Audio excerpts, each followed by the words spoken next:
जय श्री कृष्णा। मैं ओम प्रकाश शर्मा फिर आपके सामने एक नया सब्जेक्ट लेकर आया हूं जो आज की ज्वलंत समस्या बन चुकी है।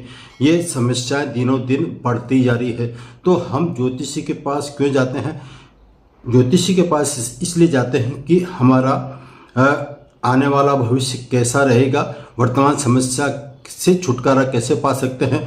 फॉर एग्जाम्पल, यदि हमारी कोई बीमारी हो जाती है और हम डॉक्टर के पास जाते हैं तो डॉक्टर वो इलाज करके देता है, तो उससे हमें स्वास्थ्य लाभ मिलता है। ठीक इसी तरह से ज्योतिषी के पास जाने से जो ग्रहों की जो दशाएं हैं, जो स्थिति है, उसके अनुसार वो यदि आपको उपाय बताता है, सटीक उपाय बताता है, तो ऐसे में आपको उस समस्या से निजात मिल जाती है, छुटकारा मिल जाता है, कोई न कोई रास्ता मिल जाता है।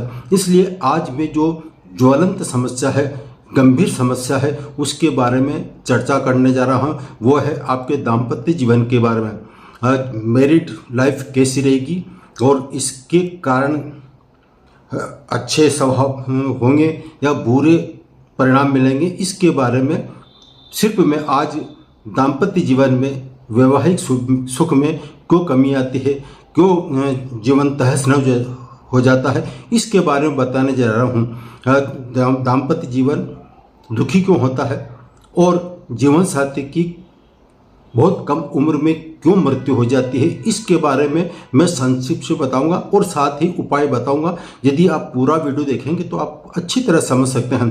तो मेरा जो उद्देश्य है वो ये है कि ग्रहों की स्थिति के अनुसार मैरिड लाइफ को सुधारा जा सकता है, ये मेरा दावा है। तो अधिक विलंब न करते हुए आज का हम सब्जेक्ट लेते हैं वैवाहिक जीवन, यानी कि दाम्पत्य जीवन में दुखों का कारण क्या है। तो इसमें मैं प्रमुखतया सिर्फ दो स्थान पर ज़्यादा गौर करूँगा। वो है आपका पंचम स्थान और सातवां स्थान। पंचम स्थान ये आपके प्रेम लगाव से संबंधित माना जाता है। दाम्पत्य जीवन में मधुरता, प्रेम होना चाहिए, ये पांचवा स्थान बताता है। संतान का संबंधी जो सुख है वो भी पांचवा स्थान बताता है। दाम्पत्य जीवन में पति पत्नी का जो सुख है, सर्वप्रथम उनमें मधुरता बनी रहे, आपस में प्रेम व्यवहार बना रहे, इसलिए पांचवा स्थान। और सातवां स्थान ये दाम्पत्य जीवन के बारे में माना जाता है। तो दो पर विशेष जोर दे रहा हूँ। और इसके साथ में आठवां स्थान जो है ये मृत्यु भाव कहलाता है और 12वां भाव आपका शयन सुख कहलाता है। अधिक विलंब न करते थोड़ा विस्तार से बताता हूँ। जन्म पत्रिका में दो स्थान पर मैंने ज़्यादा गौर फरमाया है, वो है पांचवा और सातवां। तो पांचवें भाव का स्वामी और सातवें भाव का स्वामी या तो परस्पर आपस में संबंध बनाए और उस पर किसी पापी ग्रह की दृष्टि हो, शुभ ग्रह की दृष्टि नहीं हो, तो मैरिड लाइफ बिगड़ सकती है।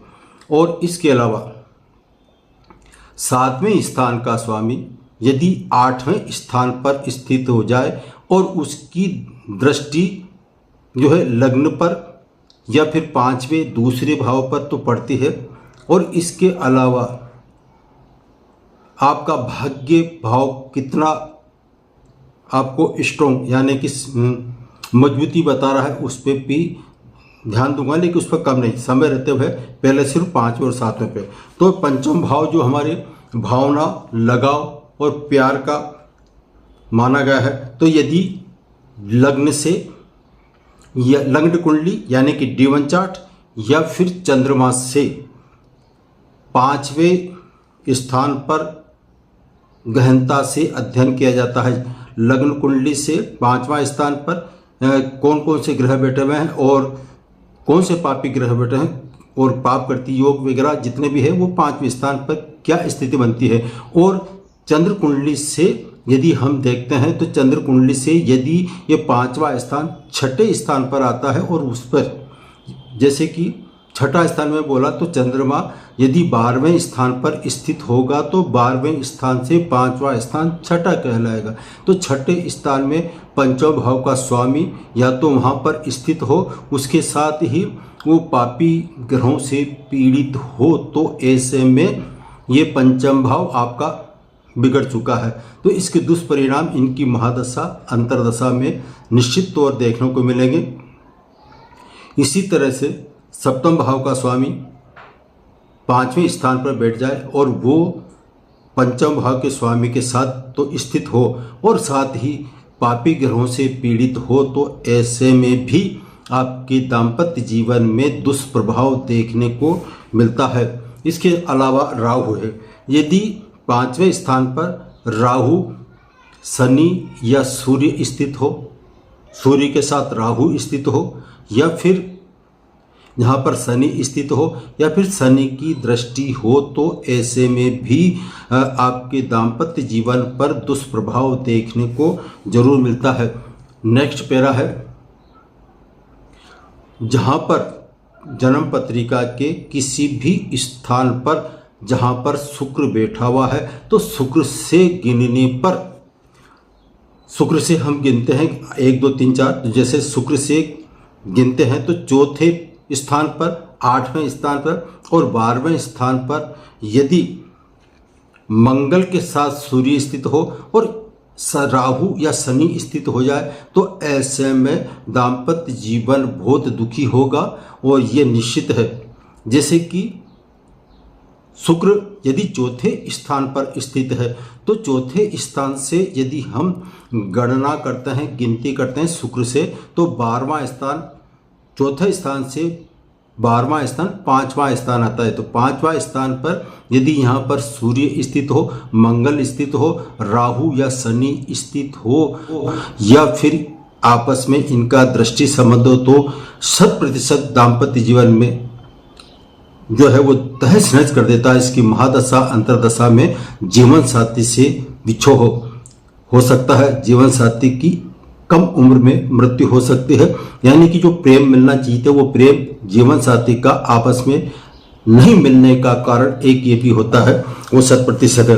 अब किस तरह से जब मौत की बात चली है, तो मंगल, सूर्य जहां पर स्थित हो, यानी कि 5वें स्थान की बात कर रहा हूं मैं, अन्य भावों पर नहीं, 5वें स्थान पर मंगल और सूर्य स्थित हो। सूर्य से यदि मंगल वक्री हो गया, इसके साथ ही यदि द्विस्वभाव में, द्विस्वभाव जो होता है ये तीसरा मिथुन और कन्या, अब जैसे मिथुन और कन्या द्विस्वभाव का राशि आती है, द्विस्वभाव में यदि हम फॉर एग्जाम्पल कन्या लग्न, कन्या की बात करते हैं, तो 5वें स्थान पर कन्या राशि स्थित हो और उस पर सूर्य स्थित हो, सूर्य के साथ मंगल वक्री हो जाए, बुध, जो बुध है जैसे 5वें स्थान पर 6 लिखा हुआ है, तो 6 का मतलब हुआ कन्या राशि।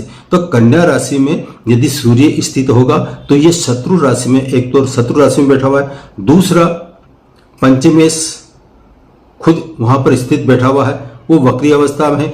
मैंने अभी जो फार्मूला बताया था कि इसके साथ मंगल, शनि या राहु हो, अब ऐसे में यहाँ पर मंगल स्थित हो सूर्य के साथ में और वो भी वक्री हो जाए, तो बुध वक्री, मंगल वक्री और उस पर शनि की दृष्टि पड़ जाए किसी भी तौर से।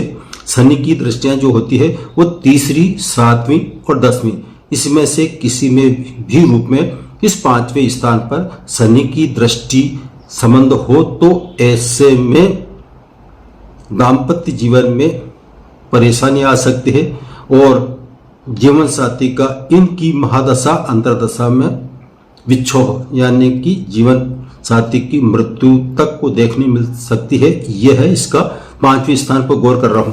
अब आता है किस तरह से होती संभावना यदि पति पत्नी की मृत्यु ऐसे स्थान पर, इनका जैसे हथियार से भी हो सकती है, ऊंचाई से गिरने से भी हो सकती है और आग से भी हो सकती है। ये तो मैंने थोड़ा आपको बहुत शॉर्ट में बताया है। विस्तार से जानना हो तो आप अगला वीडियो यदि हमारा पसंद आए तो आप इसको लाइक करें और कमेंट्स बॉक्स में जाकर लिखिए, हमारे विचार लिखिए। तो मैं यदि आप कहेंगे दोबारा अच्छा वीडियो बनाए तो मैं निश्चित तौर पर और इससे चर्चा करूंगा। लेकिन अभी मैं ये बता रहा हूं कि ये स्थितियां उत्पन्न होती है, दाम्पत्य जीवन को तहस नहस करने वाले ग्रह कौन से होते हैं, क्या स्थिति बनती है, उसके बारे में मैं बता रहा हूं। अब मैंने आपको ये तो बता दिया कि दाम्पत्य जीवन में इनका प्रभाव पड़ता है, जीवन साथी की मृत्यु हो जाती है। जैसे कम उम्र में यदि जीवन साथी की मृत्यु हो जाती है तो ऐसे में रीमैच यानी कि दूसरा विवाह की संभावना बनती है। और कैसे बनती है इसके बारे में बताऊँ। दूसरा विवाह किस तरह से हो सकता है ये बता रहा हूँ मैं। तो यदि कुछ फार्मूला है, जैसे शनि है, वो शनि 7वें स्थान पर, जन्म पत्रिका का 7वां स्थान, जो वायु तत्व राशि में शनि स्थित हो। वायु तत्व राशि जो आती है वो आती है मिथुन, तुला और कुंभ। या तो सप्तम स्थान जन्म पत्रिका के 7वें स्थान पर या तो मिथुन राशि स्थित हो या फिर तुला या कुंभ, इनमें से किसी भी राशि में यदि शनि स्थित होगा तो ऐसे जातक या जातिका का जीवन साथी का कम उम्र में मृत्यु होना और दूसरा विवाह निश्चित माना गया है। दूसरा विवाह की जो संभावना बनती है वो शनि ऐसे में दूसरा विवाह जरूर कराता है। चंद्रमा यदि 12वें स्थान पर स्थित हो, 12वां स्थान शयन सुख का माना गया है।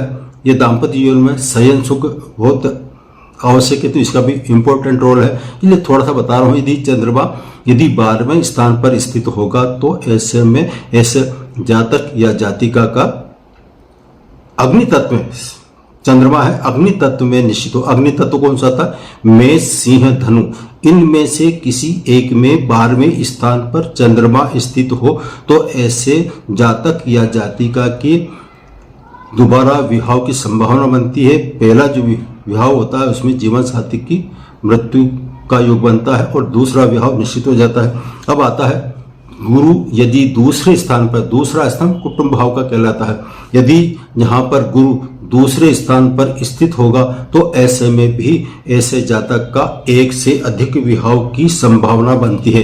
नेक्स्ट पहला बताता हूँ। शुक्र चतुर्थ भाव में वृषभ राशि, कन्या राशि या मकर राशि में स्थित हो तो ऐसे में ऐसे जातक या जातिका का एक विवाह से 2 विवाह की संभावना होती है, अधिक संभावना इसमें बनती है। मकर राशि में होगा शुक्र तो उसमें ज्यादा संभावना बनती है दूसरे विवाह की। अब चौथे स्थान पर यदि शुक्र ग्रह वक्री अवस्था में हो जाए तो ऐसे में ऐसे जातक या जातिका का दोबारा विवाह की संभावना बनती है। अब ये मैंने आपके सामने थोड़ा सा उदाहरण सहित कौन कौन से ग्रह योग ऐसे हैं जो दाम्पत्य जीवन को तहस नहस कर देते हैं, तो ये हम जब किसी पत्रिका की मिलान की चर्चा करते हैं, जब विवाह की तैयारी करते हैं, तो इसमें सूक्ष्म गणित किसी अच्छे जानकार ज्योतिषी से करा लेना चाहिए। इसमें क्या कमी है उसके अनुसार यदि हम उपाय करते हैं तो 100% इन दुखों से छुटकारा पाया जा सकता है। रीमैरिज की संभावना नहीं बनती, दोबारा विवाह नहीं होता है, कम उम्र में जीवन साथी की मृत्यु नहीं होती है। तो वो है, एक उदाहरण बताता हूँ। जो उपाय है यह है कि जब ऐसी स्थिति बनती है कि इसके ग्रह योग कुछ खराब चल रहे हैं तो इसके मैरिज करने से पहले, जब विवाह होता है, शादी होती है, तो उससे पहले ठीक किसी जानकार ज्योतिषी से शुभ मुहूर्त में कुंभ विवाह करा लें। कुंभ विवाह अच्छे जानकार व्यक्ति से कराएं, पंडित से कराएं, तो ऐसे में भविष्य में जो ये स्थितियां बनने वाली है, उन भविष्य में जो खराब स्थितियां बनने वाली है उनसे पहले से ही इंतजाम कर लेंगे तो आगे जाकर दाम्पत्य जीवन बहुत सुखी रहेगा। ये मेरा दावा है। आज इतना ही, फिर नए सब्जेक्ट और नए विषय के साथ मैं आपके सामने दोबारा उपस्थित होऊंगा। आज के लिए मैं अपनी वाणी को विराम दे रहा हूँ। सभी को जय श्री कृष्ण।